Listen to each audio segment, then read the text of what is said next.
Hi, everyone. Welcome back to another session of Soundbites for Immigration Success. It's wonderful to have you with us again. My name is Monica O'Brien. I am the Manager of Education and Stakeholder Engagement, and I have with me today Amal Miranda. Hi, Amal. How are you? Hi, Monica. I'm great. How are you? I'm doing very well. We bring this series to you so you can learn about your fellow colleagues, hear their challenges and successes, and their final piece of advice that they might have for you as you progress through your own career. Amal, tell us a little bit about yourself and what made you decide to become an immigration consultant. It sort of fell on my laps, as they say. I used to work in human resources, and one of my roles was looking after 42 Daimler Chrysler employees from Germany. And when I started working on their files and their life and everything, so I was doing their applications and their renewals, and that was in 1998, and I fell in love with it. And after that, it just kept. A few years went by, and again, I ended up working in the global mobility role, where half of the role was immigration. And after I finished my 1 year maternity cover for that company, the law firm hired me, and that was in 2004. And I wasn't planning on being in immigration, but it just happened. And people go through life and thinking, what am I good at? What should I be doing? And what can I bring to the table? I bring global experience. I've walked in the shoes of an immigrant. I'm an immigrant myself, and I have over 25 years of corporate experience. And why that's important, with corporate experience, you can apply strategies on immigration pathways for clients, and you learn from being a corporate employee is you offer white glove service to people, and that's very important. These two items are very important to the success of your business, because you have to have a passion for these two things in immigration for it to work. Oh, well, thank you. Thank you for sharing that. Tell us a little bit then about where you're from. I know you didn't have a straight path to Canada. You've been a little bit here and a little bit there. Yes, that's right. I call myself I'm a third culture kid. My mother and father are from Lebanon, and but I was born and raised in Liberia on the west coast of Africa. My dad used to work for Coca-Cola, so I'm an expat child, as they say. That we call them third culture kids. So I bring like cultural awareness and the knowledge of, when you're exposed to so many cultures, you know so many languages. When you know languages, you have a window to the culture of other people, and it helps you connect with people better, and you build a global network when you are an expat child, as they say. So we came to Canada in 1991. So that's why I say, I've walked the shoes of an immigrant, because I have been there myself.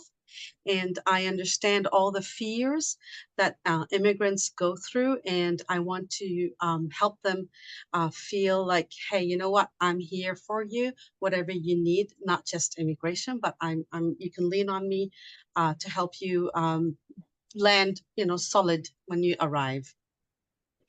So you were born in Lebanon yourself? Were you born in N- Lebanon or born in No, Liberia? no, I was born in Liberia on the west coast of Africa. And have you lived anywhere else besides there? Yes, I have. So I came to Canada when I was 21. So I'd never seen McDonald's before. So being in Liberia, we didn't have TV, we didn't have anything. Um, and it was really a very quiet place, as they say. And I met my husband in 1980. He's also an expat child with Coca-Cola. So he's British and his father is from Kenya. So I've lived in Kenya, I've lived in Tanzania, and I've lived in England and worked in all these countries. And I sponsored him about 8 years ago. We came back to Canada together. So Wow. it's just been everywhere. And also part of, because in Liberia, there's nothing to do. As an expat, there was something called hardship allowance. So the company would pay for you to go anywhere you wanted every summer. So every summer we would go to Portugal for 3 months, Spain for 3 months, to Malaga, or we'd go to Gran Canary Islands. We would go to Lebanon and just kind of like explore all the areas, the surrounding beautiful countries around us. So when you say you can really understand the journey of your clients, you walk that path. Yeah, yeah, I know what it feels like to come in a suit with a suitcase or live So out of your flip-flops. so so being a third culture kid, where do you so obviously Canada's home now, but where do you consider your roots to be from? You know what? No idea. I don't because we grew up like with American Embassy kids, it's like an international school. And I don't know. It's just a little bit of everything, I guess. We call our children the United Nations children because they have Wow. like 6 cultures in them. Yeah, and I think probably a lot of your clients could relate to that because we have a lot of our clients who are born in one country Yeah, and work in another country for many years, and then yeah. ultimately choose a third country like Canada to eventually settle down roots. So Yeah. sort of final question on this, how many languages do you speak then? I speak Arabic. I speak English. I speak like pidgin English. I studied Spanish for a year because my uncle lived in Venezuela and I wanted to go there so I could speak with everyone. But when I got there, the situation was so bad he wouldn't let me out of the house. So I didn't get to practice my Spanish and a little bit of Swahili as well. And I guess that's it. So Wow. yeah, Wow, yeah, that's amazing. Well, I have to confess, I learned a Arabic word a couple weeks ago, and if I say Habibi, you yeah, know what that means. It yeah, means like my darling or my yeah. dear. So My love, yeah, that's yes, right. my Habibi too. Okay, Yeah. so thank you for sort of sharing your story and your journey and explaining how immigration sort of fell into your lap just by virtue of the jobs that you were in the journey that you took. So so I guess my next question to you is, what for you has been the biggest challenge? You could call it could be an industry challenge or it could Hmm. be a business challenge for you. What Yeah. for you has been the biggest thing to sort of overcome or obstacle? Okay, so a business challenge, I think COVID had done a number on me. Um, it sort of not just stopped the business, but also mentally it was really hard, not being able to network with people, see people. I think that's been very difficult. I'm slowly getting back on my feet.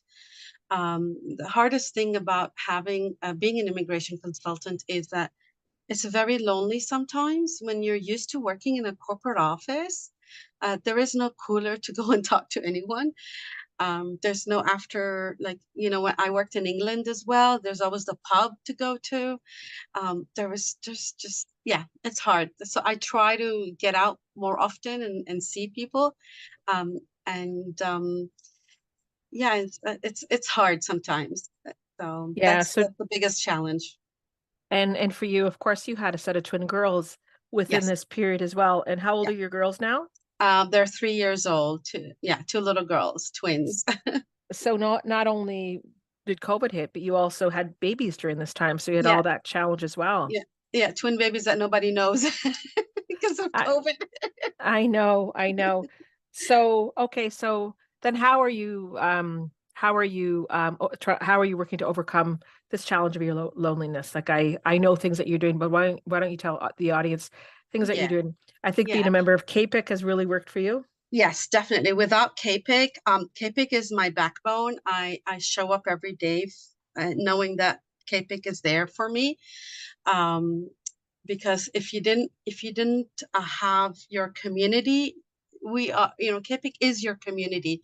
You can have your family community, your friend community, your work, but this is your industry community. And it would be great if, everyone would understand the value of how important it is to network with each other, pick up the phone, talk to people. Hi, how are you?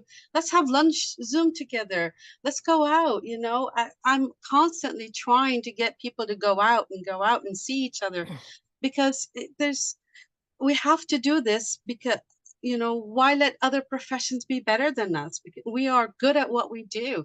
Let's demonstrate it by being more active and speaking up, together as a group and sharing knowledge because it's you don't want to be on your own all the time. It's hard.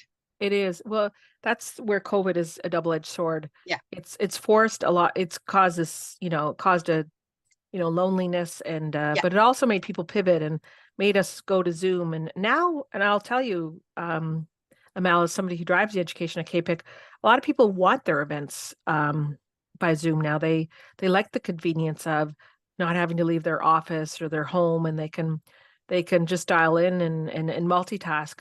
And there is a great benefit to that. But like you say, there's something to be said about connecting in person, about talking to the person next to you, about reading their face, seeing their body language, yeah, yeah. connecting. But you're right, it's so much more than that. It's knowing that you could just pick up the phone or reach out and somebody's there for you. So Yes. that's how you're tackling it. Well, I'm so glad that you're part of our family because you Thank are you. an indelible member. So I guess one of my final questions, not the final one, but one of my questions is so if you were just a new immigration consultant today and you're just about to write your license, or maybe you've just written it, what would be your advice to them? What would be your 2 or 3 pieces of advice? As a new person, I live in the city of Toronto, so I'll lean on the free services that the city of Toronto is offers small businesses. For example, learn from them how to do your cash flow, learn from them how to technology, learn from them cybersecurity. All these things, you have to you know, just because you're an immigration consultant, that doesn't mean you're just doing immigration. The immigration is probably maybe, 20% of your day. Lean on the city of Toronto. They've got marketing, they've got cybersecurity, they've got all kinds of courses, legal stuff other than just what we do, sales. This is so many different chunks of our businesses. Learn all that stuff. Fine, you're an immigration consultant. Bravo, congrats, you got your license. But there's so much other stuff you need to do on a daily basis because every day you have to plan. Okay, I'm going to do 2 hours of file work. I'm going to do 1 hour of marketing and 1 hour of invoices, which I never get to do. That's my weak point is finances. But learn these things. It's free. Connect with the resources around you so that it can make you feel more confident in what you're doing as Oh, a business. and would you be willing to share your links that you've used for the City of Toronto? Yeah, for sure. Yeah, of course. Yeah. How do I Okay. get it to you? Oh, you just email it to me, and for those listening, I'll put it on the Yeah. CAPIC industry form. So that's a follow-up. Like if you're not in Toronto, but if you're in a smaller community, look out to your communities. There Mhm. are a lot of free resources, even through ESDC. Now you can't always access those, but there are a lot of small business supports from the communities that are definitely free. And as you say, of course, we provide immigration services, but we have to be able to sell it. We have to be able to Yeah. manage our time. We have to be able to manage our clients. So Yeah. there's all kinds of generic courses that apply to all kinds of business. So that's one great piece of advice. What would be another one that you would offer? How about Um, a piece of advice in terms of managing your clients? Managing the clients, goodness. I guess have clear timelines. At this point you're going to get this, at this point you're going to get this. No one will ever come to you and fault you for over communicating. If you see the statistics on the complaints that go out to, you know, law society or to our, profession, the sick people, what is CICC, whatever the CICC, yes. CICC, um, the number one complaint is I never hear from people. I never hear from the lawyer or the law firm or the immigration consultant. over communicate, talk to people, keep telling them on this day, every 30 days, I'm going to connect with you. I'm going to tell you there's no update. There's nothing I can tell you, but here's the link. Check the processing times. You know, no one can fault you for over communicating, but they will fault you for under communicating. So do that so that they know that they're not forgotten. Well, that's an excellent piece of advice. Now, I can tell you from our end, people complain when CAPIC over communicates. So we're always trying to find ways not to communicate as much, but I think clients will appreciate the fact that you're checking in. Well, I guess really I said to you that we wouldn't be longer than 20 minutes, and that's about where we are. Okay. I want to thank you for just sharing who you are. And that's the whole point of these podcasts, for people to be able to listen and to see themselves and maybe the person that's being interviewed, to maybe their journey is similar, or maybe their challenges are similar, or they might take that piece of advice and learn from it. Amal, do you have any final words that you want to say to your colleagues today? Just get out there and network and get to know people, because we are in the industry of people, and how you get more successful is getting to know more people, and you can't do this on your own. So get out there and talk and mingle. I love that. Your words were an industry of people. I love that. Amal, thank you for your time today. It's No been a problem. pleasure to Okay, chat with you. same here. Anytime. Okay, so thank you for our audience for listening today. We hope you enjoyed meeting Amal and her final pieces of takeaway advice. We'll see you at the next one. Thanks so much.